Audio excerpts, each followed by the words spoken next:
पे सर्टिफिकेट है क्या? ये पुलिस है क्या? ये कोई कानून है? जज है? जुडिशियरी है? ये क्या है इसके पास कि जुत्तों से पिटेगा किसी को?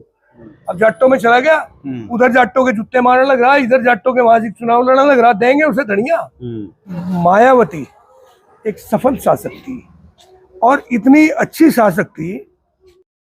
नमस्कार, स्वागत है आप सभी का हिंदुस्तान 24 पर और मैं आप सबके साथ विपिन चौधरी। बसपा सुप्रीमो मायावती को अभी कुछ दिन पहले मथुरा की मांड विधानसभा से विधायक राजेश चौधरी जो जाट समाज से हैं उन्होंने भ्रष्ट मुख्यमंत्री बताया। जिस समय राजेश चौधरी ने मायावती को भ्रष्ट मुख्यमंत्री बताया तो उस समय बहुत से लोग चुपचाप ये बात सुनते रहे थे। और जब आजाद समाज पार्टी के राष्ट्रीय अध्यक्ष चंद्रशेखर आजाद ने उस विधायक को जूतों से पीटने की बात की तो वही चुप रहने वाले लोग चंद्रशेखर आजाद पर जबरदस्त प्रतिक्रिया देना शुरू करने लगे और उन पर तरह तरह के सवाल उठाने शुरू कर दिए।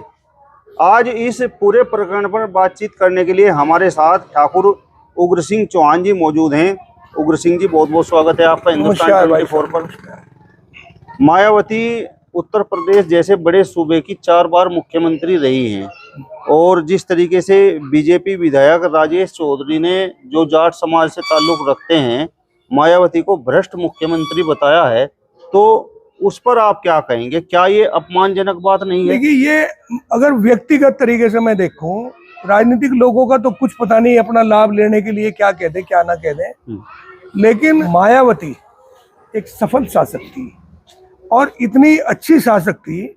भले ही ये जो आरोप है पार्टी फंड में पैसा लेना या पैसा टिकट के बंटवारे में ले लेना, मायावती ने ये आरोप तो उन पे लगा कि उन्होंने टिकट बंटवारे में पैसा लिया, लेकिन मायावती के कारनामे इतने बढ़िया थे जिनकी कोई सीमा नहीं है। भाई साहब, आपको एक बात बताऊं कि मेरा ख्याल के 30-35 हजार लड़कों की भर्ती पुलिस की फ्री में करी गई थी। उससे पहले एक पैटर्न बना हुआ था कि पुलिस की भर्ती के लिए पैसा देना पड़ेगा और मायावती ने वो भर्ती फ्री में करवा दी थी। बीएड की काउंसलिंग फ्री में करवा दी थी, जिसका अपने आप में एक रिकॉर्ड है। और मायावती के टाइम में सबसे ज्यादा काम हुए बिजली घरों पे, बहुत सारे काम हुए इतने बड़े सूबे में। ये जरूर है कि भाई आज के तरह से क्राइम कंट्रोल नहीं हो पाया, लेकिन शासन करना इतना भय अधिकारियों में था उनका कि मेरा गांव उन दिनों अंबेडकर योजना के तहत था और वो उस योजना के तहत जो काम चल रहे थे गांव में, तो एक हेलीकॉप्टर आया ऊपर से जा रहा था और यहाँ खड़ा था एडीओ पंचायत और सेक्रेटरी, मैं प्रधान था उन दिनों। तो कहने लगे मायावती जा रही भाई, काम की गति बढ़ गई, पता नहीं यही गांव में ना उतर जाएगी। इतना भय उनके अंदर था। और मायावती के जाने के बाद जब वो चली गई, उसके बाद में लोगों ने जो काम जहाँ कर रहे थे वहीं करनी वसूली की दी थी, काम बंद हो गए थे। ये एक मतिमंद आदमी, एक बुद्धिहीन आदमी, जिस आदमी के बचपन में कुत्ते ने काट लिया हो, इस किस्म का आदमी ऐसे आदमियों के बारे में कहेगा। भ्रष्ट कौन नहीं है? वो क्या भ्रष्ट नहीं, जिसका जहाँ दाल लगे वहीं भ्रष्टाचारी होगी। भाई आप किसी को भी देख लो, आज के दिन कौन दूध का धुआ है? दाल जिसका लगेगा वहीं से वही भ्रष्टाचारी होगी, ईमानदार कहीं कोई नहीं है।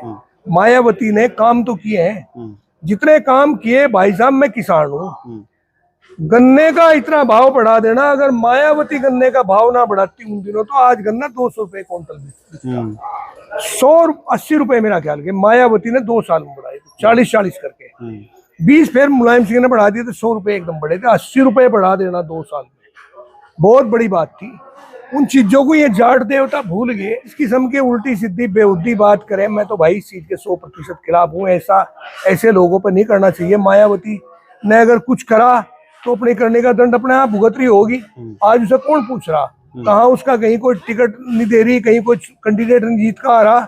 मेरा ख्याल का पूरी यूपी में एक भी ना हो। मतलब राजेश चौधरी जो जाट समाज से हैं और भारतीय जनता पार्टी के विधायक हैं, उन्होंने जिस तरीके से मायावती को भ्रष्ट मुख्यमंत्री बताया, तो आपकी नजरों में वो गलत है, आप उसका विरोध करते हैं? हाँ, मैं उसका 100% विरोध करता हूँ।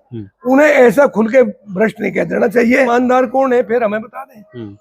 मायावती को जो उन्होंने भ्रष्ट बता दिया कि खुल के भ्रष्ट बता दिया, ये उसे बताना नहीं चाहिए। एक विधायक, एक जनप्रतिनिधि है, वो कितना दूध का धुआ होगा। वो कम से कम ना लेने में 20 या 25% तो अपने निधियों में कमीशन लेता होगा, सड़कों के बनवाने में ठेकेदारों से। कितना दूध का धुआ है। उसकी प्रेस करे हुए कपड़ों का पूछ लो कहाँ करवा के लावे, गाड़ियों का खर्चा कहाँ से निकले। भाई फिर ठीक ठाक रहे, फटीचर इस हालत में रहे तो हम मान ले, नहीं तो वो कहाँ से कर रहा है। ये जो भ्रष्टाचारी का आरोप लगावे, आदमी किसी की तरफ एक उंगली करे तो चार उसकी तरफ रहे, इस बात को भूलने बैठे लोग बात। मायावती पे यह आरोप लगाना इस किस्म का, मैं उसकी निंदा करता हूँ। आजाद समाज पार्टी के राष्ट्रीय अध्यक्ष और नगीना लोकसभा से सांसद चंद्रशेखर आजाद ने राजेश चौधरी को जूतों से पीटने की बात की है। उन्होंने कहा है कि ऐसे विधायकों को जूतों से पीटना चाहिए। वो चंद्रशेखर भाई साहब वो भी जूतों से पीटने लायक है, वो ऐसा भी नहीं है।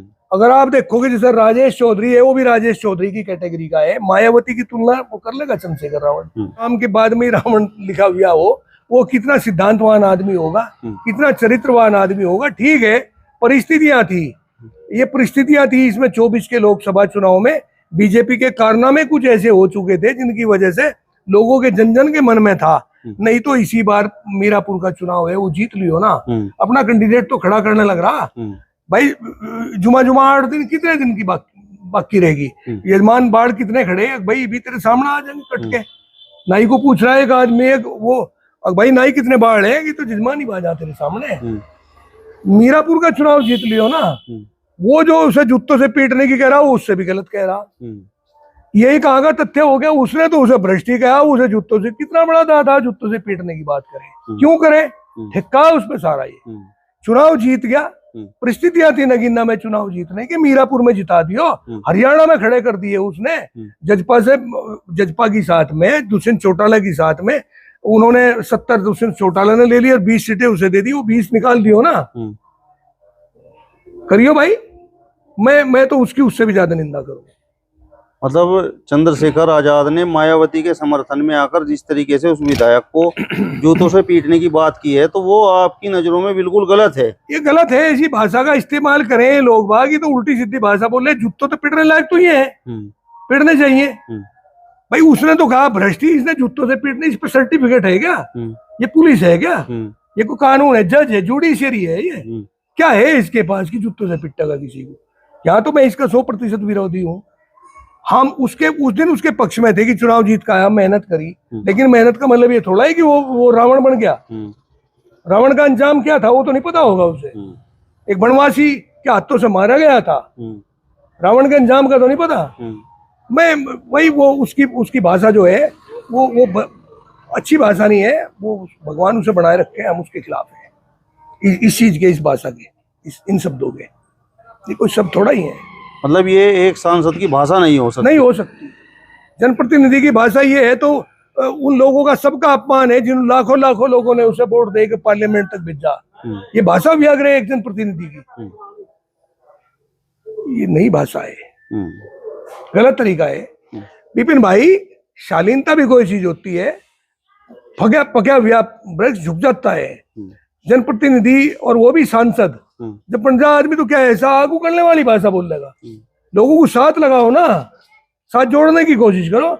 मायावती ने तो साथ जोड़े लोग बार। चलो शुरू में बोलती थी वो, एक बार बोली तिलक तराजू और तलवार इनको मारो जूते चार, लेकिन बाद में तो अपनी गलती का पश्चाताप करते हुए उसने ये भी कहा हाथी नहीं गणेश है, ब्रह्मा विष्णु महेश है। उसने फिर सर्व समाज के लोगों को टिकट दिए।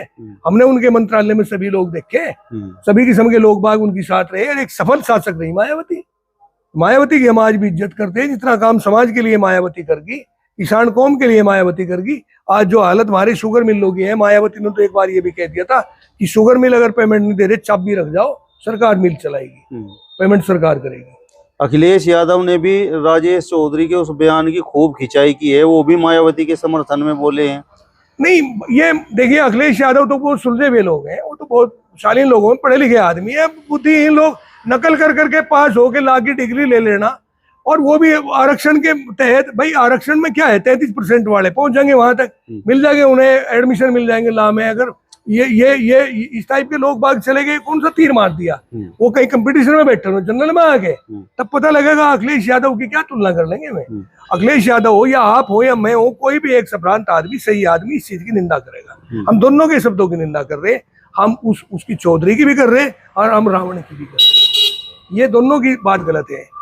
मायावती अपनी जगह ठीक है, और मैं फिर एक बार आपको कहूँ, जो मैं दूंगा वो मैं लूंगा, ये प्रकृति का नियम है।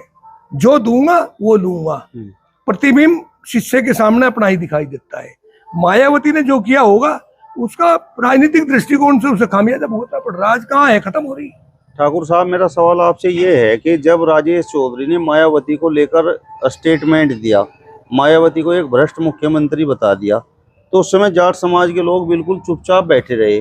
लेकिन जैसे ही चंद्रशेखर आजाद ने राजेश चौधरी को जूतों से पीटने वाली बात की, तो उसके बाद जाट समाज के लोग बड़े मुखर हो रहे हैं, बड़ा विरोध कर रहे हैं। ये तो जातीय गुण है भाई। जाट को उनकी जाति का था, उनकी बिरादरी का है। जब तक वो बोल रहा था ठीक बोल रहा था। और फिर एक बात और भी है, जाट और जमार का 36 का आंकड़ा है। ये कभी एक तो किसी मंच पर आए नहीं। वो अब जब वो बोल रहा था वही साइलेंट थे। जब उसके बारे में बोल रहा चंद्रशेखर ने, उसके बारे में कहा चौधरी के, तो उन्हें गुस्सा हुआ आया। ये स्वाभाविक है भाई, ये तो खून का गुण है, ये तो खून का रिएक्शन है। उन्होंने उसे जब तक वो उनका बोल रहा था कोई बात नहीं थी, उसे उसके खिलाफ बोलने में तो उन्हें उबाल तो आना था। कहा उन्होंने। ये तो जातीय गुण है, इसमें क्या कहा जाए। तो आप चंद्रशेखर आजाद के उस बयान पर ये कड़ी प्रतिक्रिया व्यक्त कर रहे हैं, या चंद्रशेखर आजाद की एक तरह से जाति देखकर? ना, जाति क्या थी। मैं यहाँ से जहाँ बैठा, मेरे गांव में बराबर में नया गांव है, हरिजनों का ही तो टोटल है। और हम चले वहां दिखावेंगे आपको कितनी इज्जत करते हैं, हम कितनी करें। हम बराबर में बिठावे। सारे ब्याह शादियों में हमारे साथ उनका उठना बैठना है, आना जाना है, खाना पीना है। चमार से क्या लेना देना, चमार तो मेरे दोस्त है कितने ही। और मैं प्रधान 2-3 बार प्रधान रहा। जितने मेरे सबसे नजदीक लोग हरिजन जाति के रहे अधिकारी, वो कोई भी रहे। लेकिन चंद्रशेखर के ये बयान की मैं निंदा करता हूँ, जाति की नहीं। जाति में एक से एक आदमी है। मेरे मित्र ही ज्यादा हरिजन है, चमार है। मेरे मित्र ही में लोग आ गए, बैंकों में, जुडिशरी में, इसमें ब्लॉक में, तहसील में, वही लोग तो मित्रता उनके साथ है। उन्होंने मेरे काम किए। चंद्रशेखर आजाद के मतलब जिस तरीके से वो बयान देते हैं, तो आपके हिसाब से वो सब गलत हैं? हाँ नहीं, गलत बयान तो गलत। देखिए, जब आप आग निकलेगी मुंह से तो आग किसी की रक्षा करेगी क्या? जलावेगी वो तो। आग क्यों निकालते हो? अपने मुंह से अमृत भी निकाल लो ना। अमृत निकालने की तो आदत नहीं, आग निकालते हो। कभी स्वर्णों को गाली देने लगते हो, कभी किसी को गाली देने लगते हो, कभी सरकार के खिलाफ। भाई सरकार के खिलाफ बोल लो, आप कोई बात नहीं है। सरकार के खिलाफ बोलने का विपक्ष का अधिकार है, उसीलिए आपको जनता ने चुना। लेकिन आप किसी की जाति पे या किसी की बात पे या किसी के धर्म पे आप इतना बोल लोगे, इतने बेढंगे तरीके से बोल लोगे, उसे तो कोई सहन करता नहीं। नेता तो पता नहीं कितने आए। ये तो सन 52 में पहला चुनाव हुआ था, उससे आज तक एक से एक होके चले गए। बड़े बड़े धुरंधर होके चले गए, जिनकी खुलियार बांधी बंदी। ये तो कोई धंधे ही नहीं है। कितने दिन के जुमा 8 दिन परिस्थितियों ने चुनाव लड़वा के जितवा दिया। कल क्या होगा ये भगवान जाने। मीरापुर दिखा देगी आपको, हरियाणा दिखा देगा। तुक्का लग गया है, तुक्का है। हरियाणा में हो जाएगा। हरियाणा में अभी 0 सन्नाटा होने वाला। जजपागार इसका आप लिख लो। आप तो एकदम आपके ऑन रिकॉर्ड है। किसी की भी सरकार बने, इनकी एक भी सीट नहीं आती 90 में से एक भी। जहां जाए सारी पे 90 की 90 सीटों पे चुनाव लड़वा रहे। 20 पे रावण लड़वा रहा और 70 पे वो दुष्यंत चौटाला लड़ रहा। इनका ये जमानत बचा लियो, बहुत बड़ी बात है। और मायावती फिर भी लिया आवेगी। मायावती के कहीं ना कहीं एक आध सीट आ सकती है। आप बार बार जो है चंद्रशेखर आजाद के नाम के सामने आजाद लिखा हुआ है, तो आप बार बार रावण क्यों कह रहे हैं? वो खुद ही रावण कहा करता था। आजाद लिख दिया, आजाद होगा भाई। आजाद भी हो सके, कहीं पहले कैद हो रहा हो, अब आजाद हो गया हो। लेकिन मैं तो उसी के मुंह से सुना रावण। और हमने तो रावण ही सुना जब भी कभी। चंद्रशेखर रावण वही हम कह रहे भाई। चंद्रशेखर रावण। आजाद तो वो हुआ करता है जो पहले कैद हो, जिसको बंधन मुक्त किया गया हो, उस आजाद के। काहे का आजाद? कुछ लोग ये कहते हैं कि जो खासकर ऊंची बिरादरियां हैं, वो चंद्रशेखर आजाद की जो पार्टी है, आजाद समाज पार्टी, उसे पसंद नहीं करती। खासकर राजपूत समाज तो उसे वोट नहीं करता। नहीं, वो वोट लेने लायक तो बने ना। वोट लेने लायक बने। आप ये देखिए, आप जब चंद्रशेखर रावण चुनाव जीता नगीना से, सबसे पहले कमेंट, बहुत बढ़िया कमेंट, क्या बधाई ठाकुर पूर्ण सिंह ने दी। वो राजपूत नहीं है, उन्होंने बल्कि ये कहा जितने बढ़िया तरीके से उस लड़के ने अपनी कैंपिंग करी, चुनाव लड़ा, मैं इसे धन्यवाद और बधाई देता हूँ। भगवान इसे यशस्वी करे, आगे भी इसका मनोबल बढ़ता रहे। लेकिन मनोबल तोड़ने की बात आप ही कह रहे हैं, आप डेवलपमेंट की बात कर लो ना। इस देश में हो क्या रहा, इसे जातियों में कब तक बांटते रहोगे? वोट समारोह नहीं दी क्या? वोट सबने दी, माना गिना में तो सभी बिरादरी के लोग भाग रहे होंगे। भूल जाए लोग बाग वहां जाने के बाद में। तुष्टीकरण की एक नीति है, अगर वोटों को कैसे जोड़ा जावे, किस जाति के साथ किस जाति को रखा जावे। अब ये चले गए ना, अब सही जगह चला गया, वहां से ही नाम लेगा होगा हरियाणा से, अब जाटों में चला गया, उधर जाटों के जूते मारने लग रहा, इधर जाटों के वहां से चुनाव लड़ने लग रहा। देंगे उसे धनिया, वहां ले लेगा दूध। चलिए, तो उग्र सिंह चौहान जी को आपने सुना। फिलहाल इस वीडियो में बस इतना ही। अगली वीडियो में फिर आपसे मुलाकात होगी, तब तक बने रहिए हिंदुस्तान 24 के साथ। नमस्कार।